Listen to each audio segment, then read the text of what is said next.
തായ്ലാൻഡിൽ ചെന്ന് രാവിലെ ബ്രേക്ക്ഫാസ്റ്റ് ഒക്കെ കഴിഞ്ഞിട്ട് ഞങ്ങൾ നേരെ കോറൽ ഐലൻഡ് കാണാൻ വേണ്ടിയിട്ടാണ് പോയത്. അപ്പോൾ പോകുന്ന വഴിക്ക് തന്നെ ഞങ്ങളിങ്ങനെ കുറച്ച് സൺഗ്ലാസസും ടീഷർട്ട്സും ക്യാപ്സും ഒക്കെ വിൽക്കുന്ന ആൾക്കാരെ കണ്ടായിരുന്നു. ഇവർ ശരിക്കും പറഞ്ഞു കഴിഞ്ഞാൽ ഈ ബീച്ച് സൈഡിലൊക്കെ നമ്മളിവിടെ വിൽക്കുന്നത് പോലെ തന്നെ അവിടെ ഇങ്ങനെ സാധനങ്ങളൊക്കെ വെച്ച് വിൽക്കുന്നുണ്ട്. പക്ഷേ ഇവിടുത്തെ പോലെ തന്നെ നമ്മൾ ബീച്ചിൻ്റെ അവിടെ പോയി കഴിയുമ്പോഴത്തേക്ക് ഇതിനൊക്കെ കുറച്ച് പ്രൈസ് കൂടുതലാണ് പുറത്ത് കിട്ടുന്നതിനെക്കാട്ടിലും. പക്ഷേ എന്നാലും സാധനം കിട്ടും. അങ്ങനെ ഞങ്ങളൊരു സ്പീഡ് ബോട്ടിലൊക്കെ കയറിയിട്ട് നേരെ കോറൽ ഐലൻഡിലേക്ക് പോയി.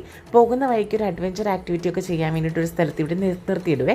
ഒരു 30-45 മിനിറ്റ്സ് ഒക്കെ ഇവരിങ്ങനെ നമുക്കിങ്ങനെ എക്സ്പ്ലെയിൻ ചെയ്ത് തന്നുകൊണ്ടിരിക്കും. ഇന്ന ആക്ടിവിറ്റീസ് ഉണ്ട്, ഇതൊക്കെയാണ് ഇത് ചെയ്യുന്നത്, നിങ്ങൾക്ക് ഏത് വേണമെങ്കിലും സെലക്ട് ചെയ്യാം, അങ്ങനെ ഇങ്ങനെ.